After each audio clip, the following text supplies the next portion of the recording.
Shalom, shalom, ya. Siapa yang merasakan bahwa di tengah-tengah kita ada hadirat Tuhan? Bisa angkat tangannya, ya. Saya tahu bahwa di tengah-tengah kita ada Tuhan, ya. Mawar Syaron bukan gereja yang sempurna, tapi biar Mawar Syaron menjadi gereja di mana Tuhan itu betah tinggal. Dan kalau Tuhan betah tinggal, Dia akan melakukan yang tidak bisa manusia lakukan. Katakan amin. Dia akan mengubahkan kita. Dia akan lakukan sesuatu buat hidup kita, rumah tangga kita, anak-anak kita, pekerjaan kita. Bahkan di luar dari apa yang kita pernah bayangkan, Dia akan bekerja. Katakan amin. Oke, buka sama-sama saya di dalam Efesus pasal yang kedua. Ya. Hari ini adalah ulang tahun gereja yang ke-11, sudah gak muda lagi ternyata ya. Sudah gak anak-anak lagi ya. Nah, saya mau sampaikan pesan Tuhan ya. Khotbah saya adalah khotbah yang membangun. Saya mau meletakkan dasar yang benar ya. Kita letakkan dasar yang benar atas gereja ini. Dan mungkin Anda juga ada orang-orang yang mungkin baru join dengan gereja. Mungkin Anda tidak tahu gereja Mawar Syaron seperti apa gitu ya. Saya akan sampaikan gitu ya. Bukan khotbah saya, ini adalah firman Tuhan. Dan yang saya kerjakan kurang lebih 14 tahun saya menjadi pendeta ya, dari ketika tahun 2002 sampai sekarang. Dan ini yang saya kerjakan, ini yang saya bangun. Dan saya tahu saya dapat itu dari Tuhan. Oleh karena itu hari ini GMS Bali di ulang tahunnya yang ke-11. Menurut saya ini adalah waktu di mana kita bisa meletakkan dasar yang benar. Supaya apa? Supaya ketika Anda bertumbuh ke atas, Anda tidak roboh tiba-tiba gitu ya. Ketika Tuhan percayakan lebih dalam hidup Anda tidak menjadi orang-orang yang terhilang. Karena saya percaya bahwa Tuhan berkata engkau akan terus naik dan bukan turun. Dan saya percaya Anda semua, orang-orang yang Tuhan kirimkan dan orang-orang yang mengambil keputusan untuk tertanam di gereja ini, Anda akan terus naik dan bukan turun. Katakan amin. Bisa kasih kemuliaan buat Allah kita. Ya. Jadi dan saya tidak hanya bicara tentang gereja. Ketika Anda lakukan prinsip itu dalam rumah tangga Anda, dalam pekerjaan Anda, saya percaya karena ini bukan prinsip manusia, ini adalah prinsip Tuhan. Kalau prinsip Tuhan, apa yang ditabur pasti akan dituai. Katakan amin. Kalau Anda mengerjakan prinsip firman Allah, maka saya percaya hidup Anda akan berbuah. Katakan amin. Ya, Anda antusias Bapak Ibu Saudara? Halo? Halo, saya butuh dengar suara Anda ya. Anda antusias? Amin. Oke ya. Efesus 2 ayat yang ke-11 sampai ayat yang ke-22. Saya akan baca. Dipersatukan di dalam Kristus. Karena itu ingatlah bahwa dahulu kamu sebagai orang-orang bukan Yahudi menurut daging, yang disebut orang-orang tak bersunat oleh mereka yang menamakan dirinya sunat, yaitu sunat lahiriah yang dikerjakan oleh tangan manusia. Bahwa waktu itu kamu tanpa Kristus tidak termasuk kewargaan Israel dan tidak mendapat bagian dalam ketentuan-ketentuan yang dijanjikan, tanpa pengharapan dan tanpa Allah di dalam dunia. Tetapi sekarang di dalam Kristus Yesus kamu yang dahulu jauh sudah menjadi dekat oleh darah Kristus, karena Dialah damai sejahtera kita yang telah dipersatukan kedua pihak dan yang telah merubuhkan tembok pemisah, yaitu perseteruan. Sebab dengan matinya sebagai manusia, ia telah membatalkan hukum Taurat dengan segala perintah dan ketentuannya, untuk menciptakan keduanya menjadi satu manusia baru di dalam dirinya, dan dengan itu mengadakan damai sejahtera, dan untuk memperdamaikan keduanya di dalam satu tubuh dengan Allah oleh salib, dengan melenyapkan perseteruan pada salib itu. Ia datang dan memberitakan damai sejahtera kepada kamu yang jauh dan damai sejahtera kepada mereka yang dekat. Karena oleh Dia kita berdua pihak dalam satu roh beroleh jalan masuk kepada Bapa. Demikianlah kamu bukan lagi orang asing dan pendatang, melainkan kawan-kawan sewarga dari orang-orang kudus dan anggota-anggota keluarga Allah, yang dibangun di atas dasar para rasul dan para nabi, dengan Kristus Yesus sebagai batu penjuru. Di dalam Dia tumbuh seluruh bangunan rapi tersusun menjadi bait Allah yang kudus di dalam Tuhan. Di dalam Dia kamu juga turut dibangunkan menjadi tempat kediaman Allah di dalam roh. Nah, saya akan bahasnya di ayat 19 sampai ayat yang ke-22 ya. Ayat ini menceritakan bahwa ada orang-orang yang bersunat, ada orang-orang yang tidak bersunat, tetapi karena Yesus mati di atas kayu salib, mereka dijadikan satu. dipersatukan oleh darah Kristus. Dan apa yang Tuhan mau itu di ayat yang ke-19 sampai ayat yang ke-22. Kita ini dari berbagai kalangan, kita dari berbagai tempat, mungkin kita dari berbagai kota, kita dari berbagai lapisan. Tapi kalau Anda dijadikan satu di gereja ini, maka kita perlu dengar apa yang mau Tuhan katakan di ayat yang ke-19 sampai ayat yang ke-22. Katakan amin. Saya akan baca begini. Demikianlah kamu bukan lagi orang asing dan orang pendatang, melainkan kawan sewarga dari orang-orang kudus dan anggota-anggota keluarga Allah. Yang pertama, Bapak Ibu Saudara, di gereja Mawar Syaron tidak ada orang asing. Di gereja Mawar Syaron tidak ada pendatang. Di gereja Mawar Syaron kita mengenal Anda semua adalah keluarga, katakan amin. Kenapa ketika disambut siapa yang baru pertama kali datang bisa angkat tangannya gitu ya. Lalu kita sambut kas kita, apa itu? Welcome home. Selamat datang di rumah. Selamat datang di rumah. Di sini adalah rumah. Di sini adalah keluarga. Karena itu Bapak Ibu Saudara, Anda jangan merasa sendirian. Anda jangan merasa asing di gereja ini. Dan di gereja ini bukan tempat orang sempurna. Tabib tidak pernah cari orang yang sehat. Tuhan berkata tabib cari orang sakit. Dan jangan Anda merasa bahwa ketika mungkin hidup Anda tidak menjadi sempurna. Ketika sana sini banyak lubang. Ketika sana sini banyak kegagalan terjadi dalam hidupmu. Jangan Anda merasa bahwa Anda cukup datang dan Anda merasa sendiri. No, di sini adalah keluarga. Dan Tuhan sedang mencari Anda, katakan amin. Katakan amin. Karena itu Bapak Ibu Saudara, kalau ketika Anda datang, ketika kita sering bilang gitu ya, ayo sebelum Anda duduk atau sebelum ini, kasih jabat tangan kiri kanan. Supaya apa? Supaya Anda tahu bahwa Anda tidak sendirian. Anda punya keluarga di tempat ini, katakan amin. Katakan amin. Halo, tidak merasa berkeluarga di sini? Ya, kita dipersatukan oleh Kristus. Kita adalah keluarga. Tidak ada orang yang sempurna, tidak ada orang yang tidak butuh orang, betul enggak? Tidak ada manusia yang tidak butuh orang lain. Kita semua saling membutuhkan. Karena itu, saya mau taruh prinsip ini. Di gereja Mawar Syaron tidak ada yang namanya, ya ada perbedaan. Tetapi tidak ada orang yang merasa asing di tempat ini. Anda adalah keluarga. Anda adalah keluarga. Saya berkata juga jangan merasa bahwa Anda harus menjadi orang sempurna. No. Ya, saya bilang kepada ada salah satu anak rohani kami ketika di Sidoarjo, saya bilang, oke, kalau datang sama Kosem sama Cece, tidak perlu kasih laporan prestasi saja. Wah, sudah lakukan ini, sudah lakukan itu, segala macam. No, kamu itu adalah anak. Kalau anak ketika mengalami sesuatu, pintu ini terbuka untuk engkau masuk. Dan untuk engkau berkata-kata, untuk engkau berkata, kali ini aku mengalami kegagalan. Kali ini aku mengalami, aku mungkin buat kesalahan. Tidak ada masalah, ya, tidak ada masalah. Kita tidak akan buang orangnya, kita akan bereskan kesalahannya. Katakan amin. Bukankah begitu? Ketika kita punya anak kita nakal, masa kita buang anaknya gitu ya? Ketika dia pakai baju kotor gitu ya, dia main lumpur, lalu bajunya kotor semua gitu ya. Lalu dia pulang, kita aduh, itu baju putih, baju bersih gitu ya. Ketika lihat anak kita berbuat kayak gitu, masakan kita buang anaknya gitu? Kan enggak Bapak Ibu Saudara, betul? Oh, enggak ada yang punya anak kayaknya ya di sini ya, cuman saya aja, anak saya 3 ya.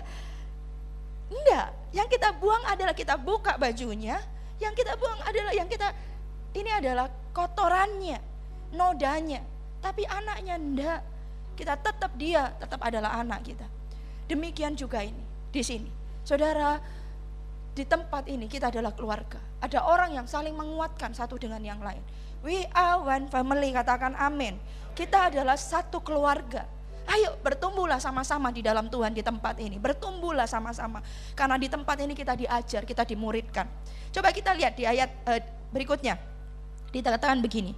Melainkan kawan sewarga dari orang-orang kudus dan anggota-anggota keluarga Allah. Yang dibangun di atas dasar para rasul dan para nabi. Dengan Kristus Yesus sebagai batu penjuru.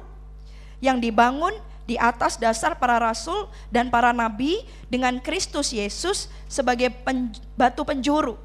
Yang kedua, poin saya yang kedua adalah dikatakan Yesus Kristus itu sebagai batu penjuru. Saudara, gereja ini kita bangun di dasar, yaitu yang jelas batu penjuru, yaitu Yesus Kristus namanya. Kita bangun gereja bukan di atas motivasi manusia, no. Tapi kita bangun di atas dasar Yesus Kristus namanya. Demikian juga dengan hidup Anda. Ketika Anda bangun rumah tangga, bangunlah di dasar Yesus Kristus namanya sebagai dasar rumah tangga Anda. Kalau Anda bangun itu, maka pernikahan Anda akan menjadi pernikahan yang berbahagia.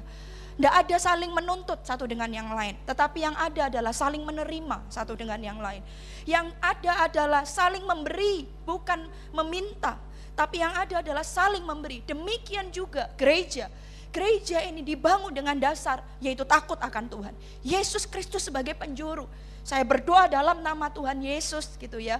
Tidak ada motivasi manusia di atas dalam gereja Mawar Syaron. Kita bangun dasar yang jelas yaitu takut akan Tuhan. Karena itu kita tuh rindu ya. Bapak Ibu Saudara tahu enggak kebahagiaan hamba Tuhan itu apa? Kebahagiaan hamba Tuhan mungkin kalau Anda sebagai bisnismen, kebahagiaan Anda adalah ketika usaha Anda diberkati Tuhan, betul enggak? Tapi kalau Anda pengen tahu kebahagiaan kami sebagai hamba Tuhan, itu adalah ketika kami melihat setiap orang yang Tuhan percayakan, itu hidupnya diubahkan Tuhan. Itu sukacitanya itu luar biasa. Itu lebih dari apapun juga. Rasanya itu senang gitu. Kalau lihat orang itu berubah. Kalau dulu dia pemarah, tiba-tiba dia menjadi orang yang sabar. Tidak tiba-tiba sih, tapi Tuhan ubahkan dia menjadi orang yang sabar. Yang dulunya rumah tangganya sudah di ujung perceraian, Tuhan ubahkan rumah tangganya jadi anggur baru. Itu sukacitanya itu luar biasa Bapak Ibu Saudara. Dan kenapa Mawar Syaron membangun gereja ini dasarnya Yesus Kristus? Karena yang bisa melakukan itu cuman Tuhan, katakan amin. Cuman Tuhan yang bisa buat kayak gitu, cuman Tuhan. Beberapa waktu yang lalu saya dan keluarga gitu ya, suami saya juga anak-anak, kami berlibur ke pulau ini, Pulau Bali ya. Waktu itu ada satu keluarga yang ikut juga kita pelayanan gitu, kita liburan ya. Itu liburan atau pelayanan ya, saya juga lupa ya.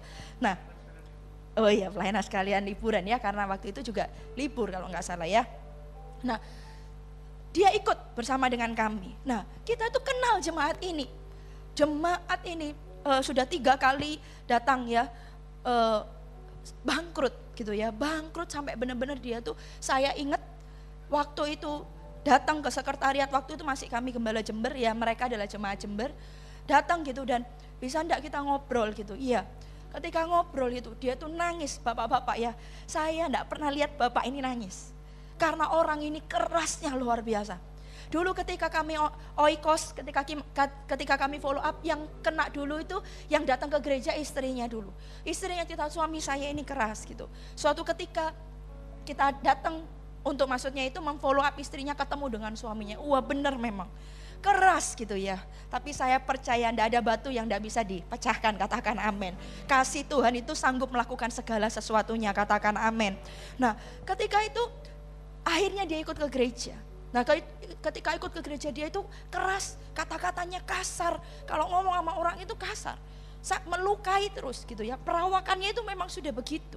Nah ketika itu dia datang ke sekretariat kami dan dia itu nangis gitu, bisa enggak Kosem dan Lani gitu ya, bisa enggak tolong saya gitu, saya pekerjaan saya bangkrut gitu dan saya tidak tahu harus bagaimana, dan dia itu nangis. Lalu saya tahu itulah waktunya Tuhan bekerja dalam hidupnya.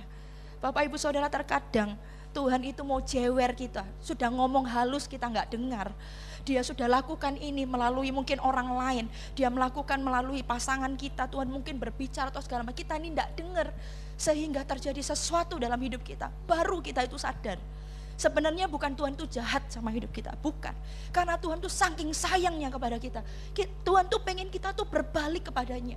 Tuhan itu mau lakukan sesuatu dalam hidup kita. Tuhan mau ngubahkan yang tidak baik dalam hidup kita.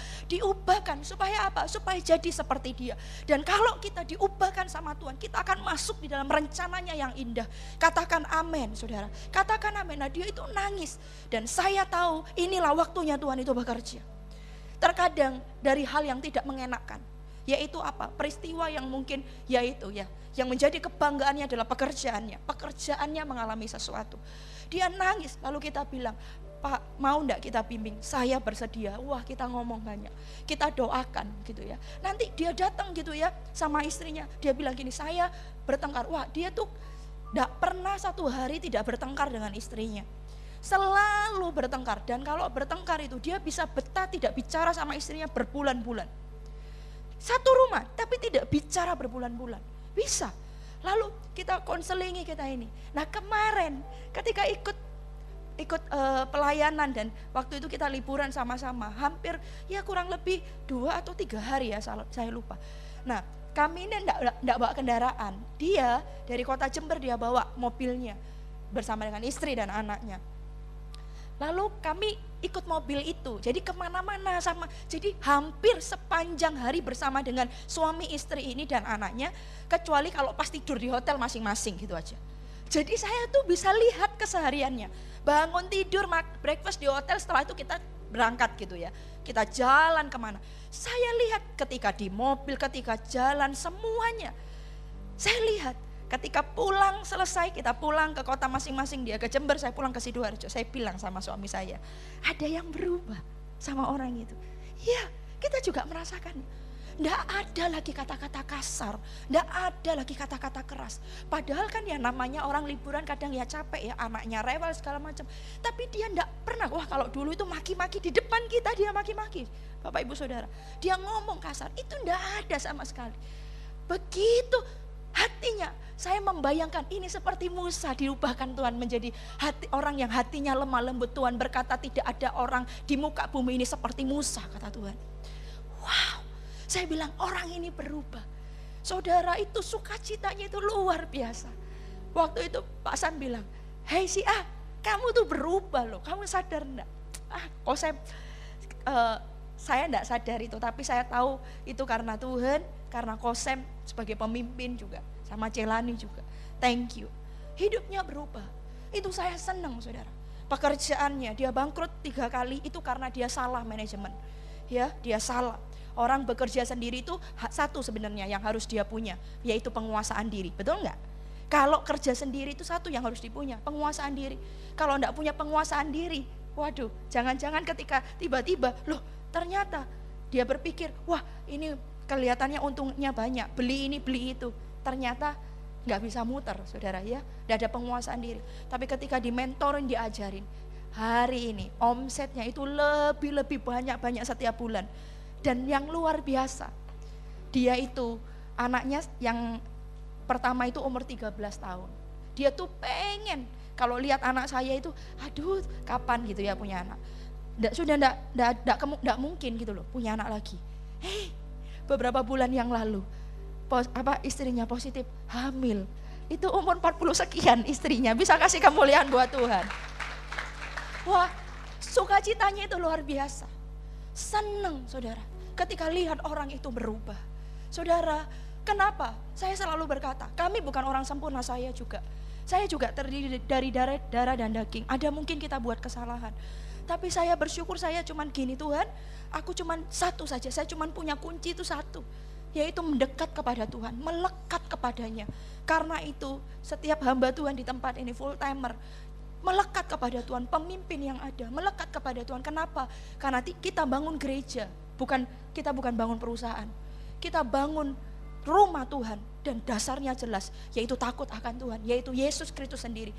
Kenapa? Karena saya mau setiap orang yang datang ke tempat ini, mereka pulang, keluar, mereka melewati pintu itu, hidup mereka tidak pernah sama lagi. Semuanya, baik rumah tangga, pekerjaan mereka, hubungan dengan manusia, anak-anak mereka. Kalau Tuhan percayakan Eagle Kid juga itu penuh kemuliaan Tuhan. Orang-orang di dalamnya, anak-anak di dalamnya diubahkan Tuhan. Saya mau, saya rindu itu. Dan itu yang menjadi doa saya. Setiap ketika saya datang kepada Tuhan, saya saat teduh, saya panggil, saya sebutkan nama satu-satu. Satelit ini, Tuhan beri roh yang takut akan Tuhan. Beri roh yang takut akan Tuhan. Supaya apa? Ketika kita takut akan Tuhan, ketika itu yang kita kejar, wah Tuhan itu akan bekerja leluasa atas hidup kita. Katakan amin. Katakan amin. Bisa kasih kemuliaan yang paling meriah buat Allah kita. Ya dasarnya jelas. Oleh karena itu mari kita sepakat. Gereja tidak cuma bicara tentang bangunan ini. Gereja tidak cuma bicara tentang organisasi, yaitu gereja Mawar Sharon. Gereja itu juga Anda dan saya. Mari kita sama-sama kejar itu. Kita sama-sama kejar takut akan Tuhan. Melebihi segalanya, katakan amin. Katakan amin. Anda mau Bapak Ibu Saudara? Anda mau bisa sekali lagi kasih kemuliaan buat Allah kita? Yang ketiga, Bapak Ibu Saudara ya, dikatakan begini, yang dibangun di atas dasar para rasul dan para nabi dengan Kristus Yesus sebagai batu penjuru. Yang kedua, dasar gereja, dasar hidup kita yaitu takut Tuhan. Yang ketiga, yang dibangun, kata-kata yang dibangun di atas dasar para rasul dan para nabi.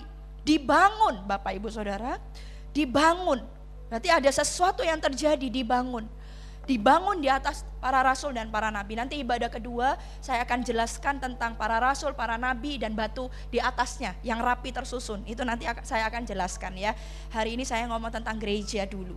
Nah, dikatakan dibangun di atas dasar. Dibangun. Bapak Ibu Saudara, poin yang ketiga adalah selalu milikilah roh yang mau dibangun. Selalu miliki roh yang mau dibangun, mau diajar. Teachable spirit. Kalau kita punya roh yang mau selalu diajar. Bapak Ibu saya regional, Pak Tono adalah gembala satelit, ya ini anak satelit kami adalah gembala regional. Saya punya spirit mau diajar. Apa yang dikatakan oleh sinode, saya siap. Apapun yang mau dikerjakan, saya siap. Namanya teachable spirit, mau diajar. Yang namanya mau diajar, firman Tuhan katakan, barang siapa ku kasih dia, ku tegur dan ku hajar. Namanya dibangun, diajar, itu tidak selalu berupa pujian. Setuju dengan saya, katakan amin. Tidak selalu berupa pujian. Tapi bicara tentang apa? Tentang koreksi juga. Bicara tentang apa? Tentang teguran juga. Bicara tentang apa? Tentang masukan juga. Dan namanya teguran, masukan, selalu itu tidak enak. Tetapi itu baik buat kita. Betul enggak? Oh yang iya Pak Tono ya. Baik buat kita. Bapak Ibu Saudara, saya kalau sama Pak Samuel itu ya, kalau saya sama Pak Samuel gitu ya, saya itu sering stolen time ya. Saya di kantor ya kan sama-sama ya, kantor saya di lantai 3, Pak Samuel di lantai 2 ya. Kita sekarang ada bangunan namanya Tower of Revival, yaitu base camp kita. Saya di lantai 3, Pak Samuel di lantai 2. Ya, kita satu kantor juga, ya satu rumah, nggak mungkin ya. Saya di sini, Pak Sam di sebelah kan enggak ya, saya suami istri. Ya satu rumah, satu kamar juga. Tetapi saya sama Pak Sam ambil waktu untuk kita berdua. Jadi keluar, enggak mesti tempatnya itu bagus, mahal, enggak. Ya, kita sering duduk di tempat yang kita enak ngobrol. Ya, duduk di situ, apa yang kita lakukan? Gadget kita taruh, kita sepakat di dalam rumah saya setiap di meja makan tidak ada gadget, semua ditaruh. Ya, baik anak-anak saya juga, karena waktu kita ini terbatas, gitu ya, ketemunya juga terbatas. Masa di meja makan masih gadget sendiri, enggak, semua ditaruh gadgetnya, termasuk juga saya, gitu ya. Jadi kalau mungkin ada yang BBM atau WA saya nggak balas, mungkin lagi makan, gitu ya, Bapak Ibu Saudara ya. Diajak guyon nggak bisa juga ya. Nah, sampai mana ya tadi? Nah, apa yang kita lakukan? Just ngomong. Oke. Ya apa?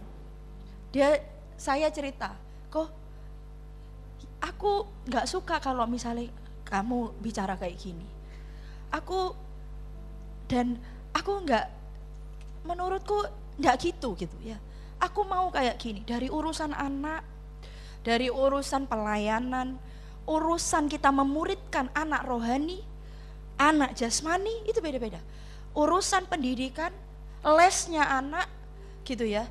Lalu talenta anak mana yang mau dikembangkan, urusan keuangan kita ke depan mau apa, urusan semuanya.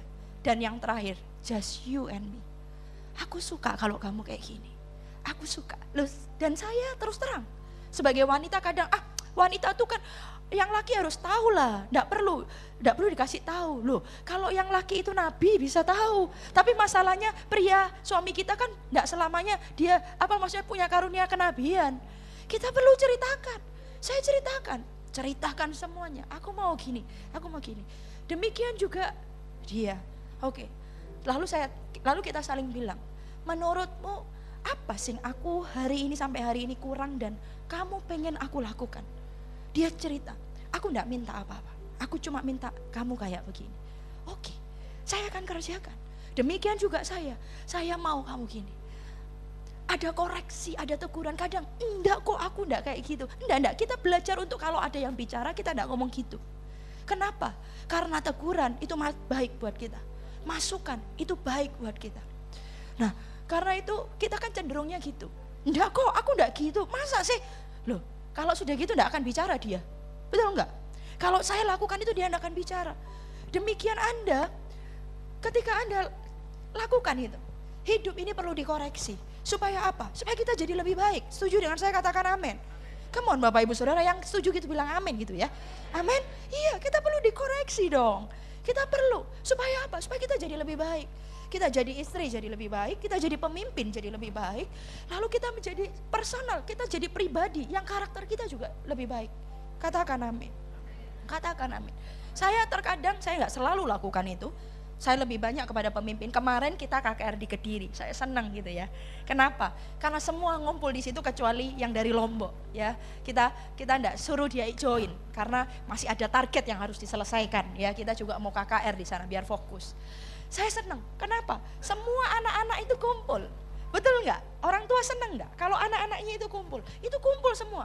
Dari Jember, Tulung Agung, Madiun, dari semua Kediri. Dan yang pelayanan itu bukan cuma orang Kediri. Kita support dari Sidoarjo 80 orang sekian. Dari Jember ada berapa? Ada 10, dari Malang ada 20. Semua datang kumpul dan bukan cuma pemimpinnya yang kumpul.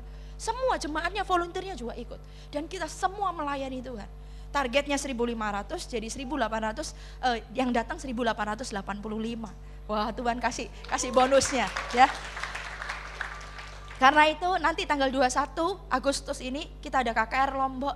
Ayo join, ikut mission trip. Sama-sama melayani Tuhan. Oh, itu senangnya luar biasa. Itu loh yang saya bilang keluarga tuh kayak gitu. Keluarga tuh kayak gitu, melayani Tuhan sama-sama. Melayani Tuhan sama-sama. Dan fokusnya bukan cuma kaya, sukses, kenamaan no. Tapi bagaimana caranya melalui hidupnya nama Tuhan itu dipermuliakan. Bagaimana caranya melalui hidupnya Tuhan itu disenangkan. Itu luar biasa. Kalau Anda lihat itu bukan cuma orang yang biasa-biasa, no. Dari orang yang kaya sampai orang yang miskin itu ada semua. Wah, itu sukacitanya luar biasa. Senang Bapak Ibu Saudara. Dan saya ambil waktu stolen time. Saya sengaja kumpulkan gembala-gembala, saya set untuk dinner lunch sama-sama dengan Pak Philip. Saya bilang, ayo belajar ya, gitu ya, belajar sama Pak Philip. Tanya apa deh, pokoknya harus ngomong. Ini waktunya Pak Philip berharga ini. Mumpung beliau bisa, tanya aja gitu ya. Biasa orang Indonesia malu-malu ya. Tapi saya bilang, enggak apa-apa, pokoknya jangan malu-maluin gitu ya. Ayo, tanya. Mereka tanya-tanya. Nah setelah selesai itu, saya stolen time. Saya, Ko Philip, bisa enggak? Loh, kalau mau sungkan Bapak Ibu Saudara. Tapi dengar, di dalam keluarga enggak ada sungkan. Katakan amin. Tapi juga jangan malu-maluin maksudnya, Anda tahu lah ya. Nah, saya bilang, boleh enggak kita ngobrol? Oh ya boleh, ayo. Jadi kita cari tempat di situ agak tertutup, kita ngobrol. Kok, saya ngomong dari hati ke hati. Apa sih kok yang perlu ditambahkan dalam hidup saya? Saya tuh pengen lebih lagi, saya pengen. Please bicara, saya kasih ruang pemimpin saya bicara. Baik dari yang buruk, yang perlu ditambahkan, yang perlu dikurangi, yang perlu diperbaiki. Saya sediakan hati saya untuk itu bicara. Pak Philip ngomong, enggak rasa itu sampai 5:30 padahal acaranya itu 6:30, jam 7. Waduh, sudah selesai. Tapi ketika itu tahu enggak, saya percaya cuman ngomong santai begitu, itu buat saya perlu. Karena saya mau terus naik dan bukan turun. Saya mau terus dibawa lebih lagi sama Tuhan. Dan bukankah itu firman Tuhan? Kamu akan terus naik dan bukan turun, katakan amin. Milikilah teachable spirit. Milikilah itu.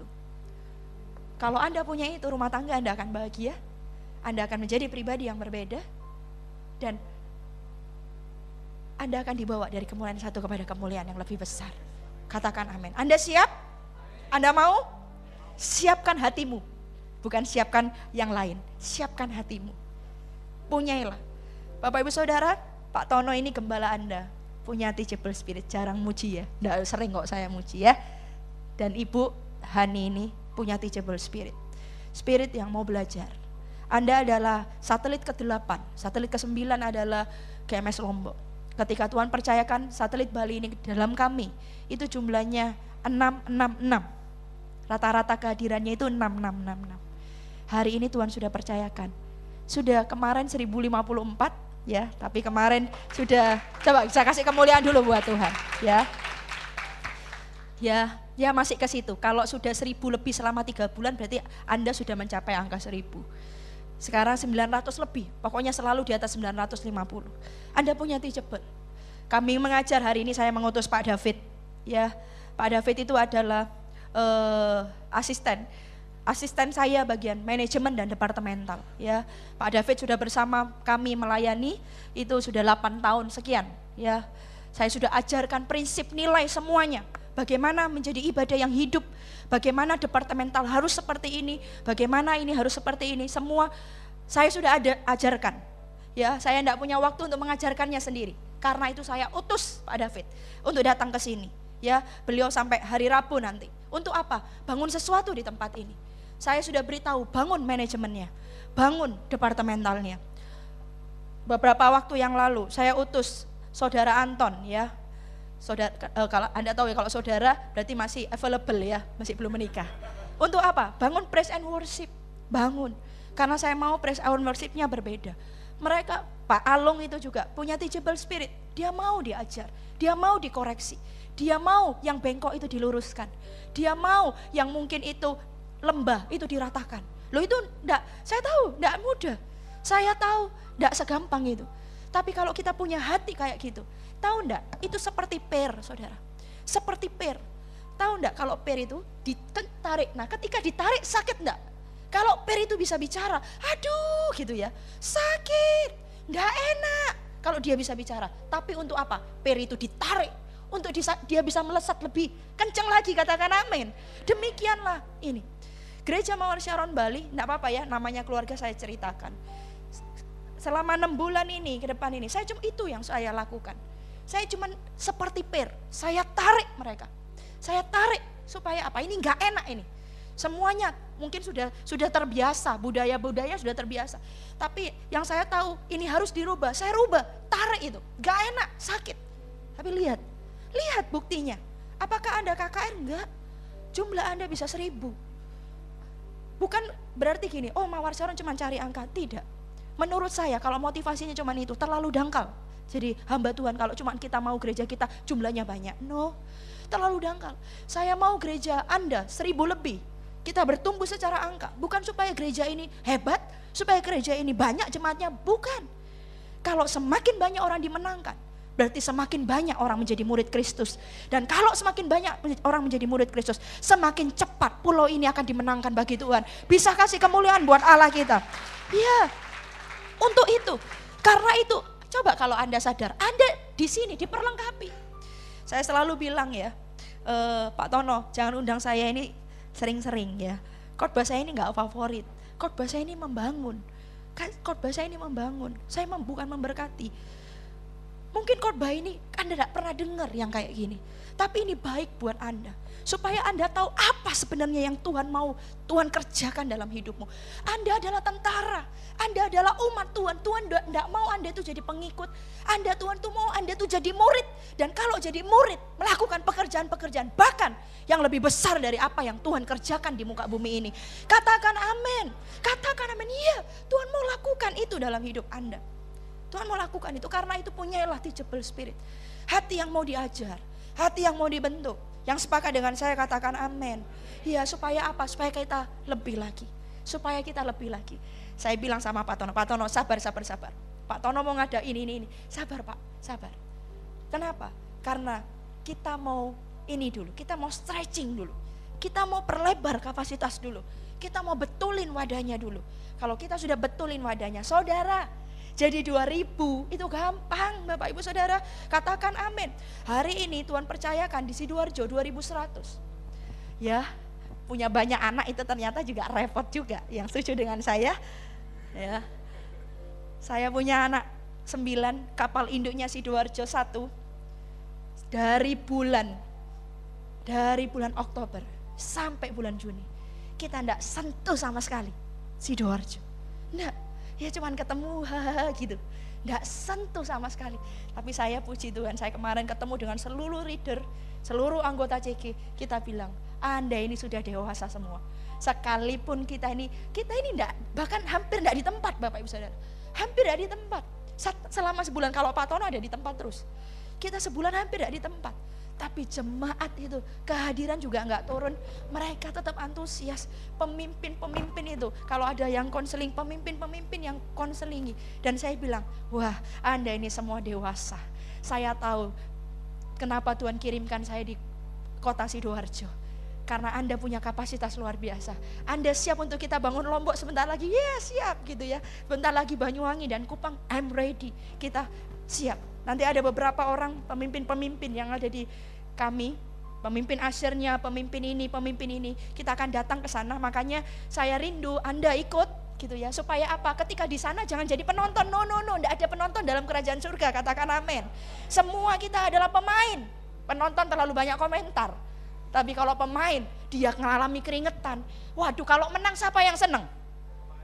Ya pemain. Paling senangnya tuh sampai di sini. Tapi kalau cuma penonton, ya gitu. Tapi yang dapat piala siapa? Pemain. Dan kalau Anda nanti mission trip ke sana, jangan jadi penonton. Tapi nanti Anda ikut pelayanan, di mentoring sama kita regional. Bagaimana jadi asyir, bagaimana jadi ini. Jadi kita sama-sama melayani di sana. Gitu. Amin, Bapak Ibu Saudara, amin. Masih antusias? Ya, coba kita lihat lagi. Di dalam dia tumbuh, seluruh bangunan rapi tersusun menjadi bait Allah yang kudus di dalam Tuhan. Ya, yang ke berapa? 4 ya. Yang keempat itu adalah dia tumbuh. Bapak Ibu Saudara, jangan jadi gereja Tuhan yang mati. Jangan jadi gereja Tuhan yang mati. Gereja tidak bicara bangunan, gereja itu Anda dan saya. Jangan jadi gereja Tuhan yang mati. Jadilah gereja yang bertumbuh. Kalau bertumbuh itu berarti dulu sama sekarang beda enggak? Amin, beda enggak? Iya, kalau namanya bertumbuh ada perubahan. Ada sesuatu yang berubah. Saudara coba, sudah berapa lama Anda jadi orang Kristen? Apa yang berubah dari hidupmu? Oh iya, saya dulu pemarah, sekarang pendendam. Loh itu berubah yang bukan itu Bapak Ibu Saudara ya. Dulu saya tuh begini, tetapi sekarang Tuhan ubahkan. Dulu pekerjaan saya cuma segini, tapi sekarang Tuhan tambahkan. Dulu saya itu begini, coba lihat. Saulus menjadi Paulus. Lu ganti nama itu berarti maksudnya yang lama telah berlalu, kini yang baru telah datang. Katakan amin. Abram jadi Abraham. Sarai jadi Sarah. Harus ada sesuatu yang berubah. Kejarlah ini. Kejarlah pertumbuhan. Karena itu Anda masuk dalam connect group. Anda yang belum terjoin connect group, masuklah di sana. Kenapa harus melalui connect group? Gak cukupkah dengan ibadah? Karena di connect group Anda akan dibangun.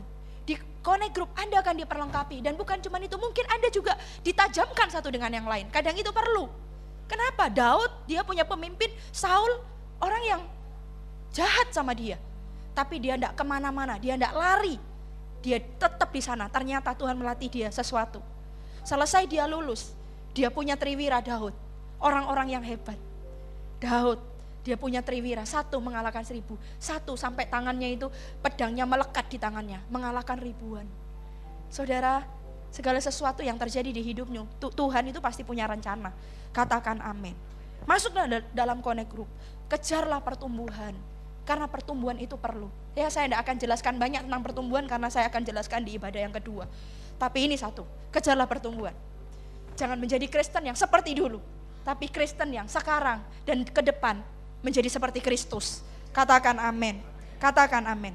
Yang terakhir Bapak Ibu Saudara, apa itu? Dikatakan begini. Seluruh bangunan rapi tersusun. Dikatakan rapi tersusun. Bagaimana bisa rapi? Bagaimana bisa rapi? Menurut saya rapi atau tidak itu adalah sebuah keputusan. Dan dikatakan rapi tersusun. Dengan kata lain ini Bapak Ibu Saudara, kita terdiri dari berbagai kalangan, perbedaan, suku, latar belakang keluarga yang berbeda-beda.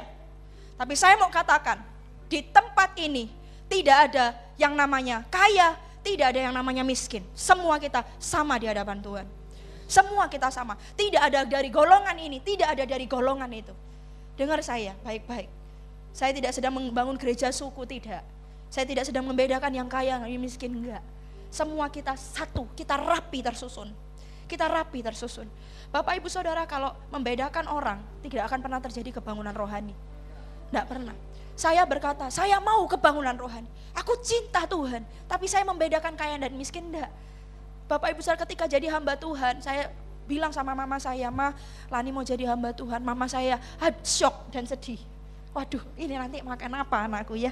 Kenapa sih jadi hamba Tuhan selalu dihubungkan dengan makan apa? Tetap aja makan nasi, makan yang Anda makan ya kami juga makan gitu ya. Nah, Ma, tapi karena mama saya itu tahu kalau saya sudah dewasa, saya bilang gini, Ma, ini keputusan. Lani tahu bahwa yang Lani ambil ini mungkin tidak mudah bagi mama, tapi Lani tahu apa yang Lani putuskan. Lalu mama saya, ya udah gitu. Tapi saya tahu ya udahnya itu berat. Orang tua saya, kalau papa saya lebih ya terserah kamu gitu ya. Tapi berat. Lalu saya pergi ke Surabaya, saya jadi hamba Tuhan di Mahar Sharon. Ya, beberapa bulan kemudian mama saya telepon. Ya, saya kos ya. Mama saya telepon, lalu Lan gitu ya. Mama berdoa, mama dapat ayat. Waduh, dibukakan ayatnya. Buka ya, kamu di Filipi kalau nggak salah waktu itu. Filipi ini kamu buka. Dan mama mau ngomong sama kamu bahwa mama boleh kamu jadi hamba Tuhan. Lan, jadi hamba Tuhan yang sungguh-sungguh. Jangan jadi biasa, jadi yang luar biasa. Mama cuma titip pesan satu. Jangan jadi hamba Tuhan yang bedakan kaya sama miskin. Semua sama. Saya bilang, wah itu udah cukup. Tuhan sudah panggil saya, orang tua saya sudah merestui. Tidak ada lagi yang bisa menghalangi saya untuk saya terus naik bersama dengan Tuhan. Bapak Ibu Saudara, tidak ada perbedaan di tempat ini kaya atau miskin. Semua kita sama. Saya juga dari orang yang tidak punya, tapi hati yang demikian sudah diperbaharui oleh Tuhan. Dan saya mau beritahu sebagai gembala, sebagai pemimpin gereja di tempat ini, tidak ada yang namanya perbedaan di sini. Kita sama, gandeng tangan satu dengan yang lain, yang kaya, yang miskin, yang punya jabatan maupun yang ibu rumah tangga. Engkau yang suku ini, Chinese, maupun suku Jawa, atau suku Batak, suku mana, atau engkau orang Lombok asli, kita sama-sama gandeng tangan. Untuk apa? Kita saling mengerjakan pekerjaan Tuhan yang Tuhan percayakan atas gereja ini. Kalau Tuhan beri visi atas gereja ini menjadi 1.200 murid, kita mau memenangkan Pulau Bali ini bagi kemuliaan nama Tuhan. Mari kita ambil beban itu, kita ambil visi itu, taruh di pundak kita, dan kita mengerjakannya sama-sama. Katakan amin. Katakan amin. Oke, Bapak Ibu Saudara, Anda sepakat dengan saya? Amin? Iya, rapi tersusun. Tidak ada gosip di dalam gereja. Di gereja ini tidak ada gosip. Kenapa? Karena saya mau itu rapi tersusun. Tuhan mau itu rapi tersusun. Jadi bangunan. Nanti saya akan jelaskan di ibadah kedua apa yang Tuhan mau kerjakan. Anda setuju? Anda diberkati Tuhan. Anda dibangun. Yang dibangun bisa lambaikan tangan. Bisa sekali lagi kasih kemuliaan buat Allah kita.